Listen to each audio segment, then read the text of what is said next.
What's good, everybody? This is Deerhunter from Living Life Fearless, and I'm back with another reaction, this time to Why Hasn't Everything Already Disappeared by Deerhunter. So let's talk about it.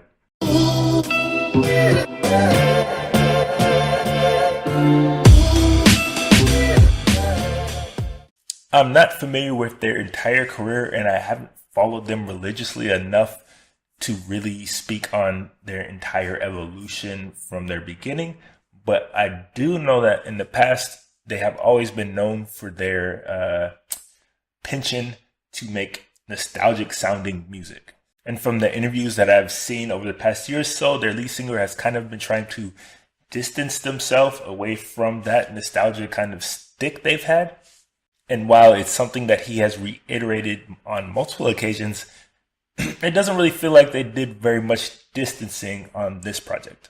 And yes, while it is a bit brighter and poppier than any of the music that I can really remember hearing from them before, it is almost impossible to say that they have really distanced themselves, because hearing this the first couple times, immediately I thought of rock from yesteryear. From all the abstract instrumentation they use, to all the use of piano, and to just the whole grandeur of everything, it really just feels like a project that is heavily influenced from a time period in the past. And that's not necessarily a bad thing, because I do think they are really good at doing this type of music, and I do believe that they have a firm grasp on what made that particular sound so popular back then. But they definitely can overindulge themselves, and just songs can drag on a bit too long and be a bit too excessive. For me, the most interesting track out of the whole thing was probably the least nostalgic of it all, and it was Planes. It really did the most interesting things to me, and it really feels like it stands apart from everything else they have on the tape. And despite the pop sheen that this album has, the title really says it all, because it is still a very, very pessimistic album. If this was the album that you were going to listen to kind of get a feel of the current trend and current issues going on today, you would walk away from it thinking just that things are extremely dire and hopeless, because everything he speaks about is from a very bleak perspective. And he may have iterated in certain interviews that none of these songs are very political or specifically about current issues, but they just so happen to line up perfectly with a lot of the same things that we are going through now.